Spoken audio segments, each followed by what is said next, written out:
Bom dia, queridos. Mais uma vez juntos, Salmo 32. Para quem não sabe, eu sou o pastor Luiz. Às vezes eu me esqueço de me apresentar, mas muitas vezes as pessoas não sabem, se ouvem e não sabem, eu nem sei aonde isso está chegando, mas meu nome é Luiz Carlos, sou pastor da Igreja Vida Nova e tenho o prazer de compartilhar mais um pedaço da palavra de Deus. Está no Salmo 32, que diz assim, quero lê-lo primeiro. Bem-aventurado aquele cuja transgressão é perdoada e cujo pecado é coberto. Bem-aventurado o homem a quem o Senhor não imputa maldade, em cujo espírito não engano. Enquanto eu me calei, envelheceram os meus ossos pelo meu bramido em todo dia. Porque de dia e de noite a tua mão pesava sobre mim e o meu humor se tornou em sequidão de estio. Confessei-te o meu pecado e a minha maldade não encobri. Dizia eu, confessarei ao Senhor as minhas transgressões e tu perdoaste a maldade do meu pecado. Pelo que todo aquele que é santo orará a ti. E há tempo de poder achar, até no transbordar de muitas águas, estas a ele não chegarão. Tu és o lugar em que eu me escondo. Tu me preservas da angústia, tu me cinges de alegres cantos de livramento. Instruir-te-ei, ensinar-te-ei o caminho que deves seguir. Guardar-te-ei, guiar-te-ei com os meus olhos. Não sejas como o cavalo, nem como a mula, que não tem entendimento, cuja boca precisa de cabresto e freios, para que se não atirem a ti. O ímpio tem muitas dores, mas aquele que confia no Senhor, a misericórdia o cercará. Alegrai-vos no Senhor, regozijai-vos vós os justos, cantai alegremente, todos vós que sois retos de coração. É muito interessante porque todos os reis, antigamente, eles gostavam de publicar a respeito dos seus grandes feitos. Isso é, aquilo que ficava para a posteridade eram seus sucessos. Você vai ver isso nas paredes das pirâmides, você vai ver nos portais, né, que eram feitos, o portão de Brandemburgo, a porta de Tito, todos esses grandes monumentos que tratavam de evidenciar os sucessos, dos seus soberanos. Olha só que a minha conquista, eu fiz isso, eu fiz aquilo. Nunca colocavam os defeitos e os problemas. Aquilo que era eternizado era o melhor do que aquele rei tinha feito. Mas com o Salmo é diferente.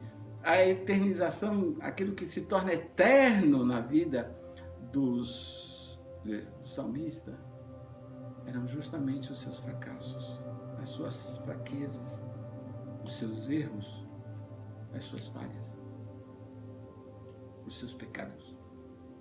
A gente não gosta de lembrar muito das coisas erradas que nós fazemos, nós preferimos jogar todas elas debaixo do tapete.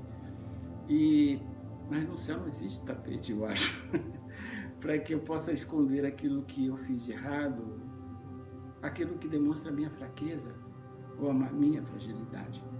Ele diz assim, olha, enquanto eu me calei, envelheceram os meus ossos pelo meu bramido todo dia. E ele diz que ele precisava confessar os pecados. Somente alguém movido por Deus, entenda isso, talvez hoje a gente tenha uma facilidade de poder falar a respeito dos nossos erros por causa dessa cultura judaica cristã que a gente herdou. Não pensa que é fácil, ainda é bastante difícil. Mas o salmista, em todo o tempo, em todos os salmos, ele confessa o quanto ele precisa depender de Deus. Se no outro salmo ele falava a respeito, no salmo anterior, ele falava que o pecado dele tinha feito com que os inimigos se levantassem contra ele, que os vizinhos sentissem vergonha dele. Ele não tem conversa, ele vai e fala a respeito dos seus erros, das suas falhas, dos seus pecados, mas também ele diz, Senhor, Tu és o lugar que eu me escondo, Tu me preservas da angústia, Tu me cinges de alegres cantos de livramento. Ele sabia que se ele fosse e confessasse a Deus, ele seria um bem-aventurado, uma pessoa extremamente feliz. Apesar de sentir-se abatido por causa da transgressão, por causa do pecado, ele sabia que a confissão e o encontro com Deus o faria feliz. Ele diz, Tu és o lugar em que me escondo. Tu me preservas da angústia e tu me cinges de alegres cantos de livramento. Alegrai-vos no Senhor e regozijai-vos vós os justos e cantai alegremente todos vós que sois retos de coração. Ao mesmo tempo que o pecado, seja o teu ou o meu, nos consome e nos abate e nos oprime, a confissão dele, a busca por Deus, falar dos seus problemas, falar das suas dificuldades e das suas limitações, aponta para um caminho de alegria, de regozijo.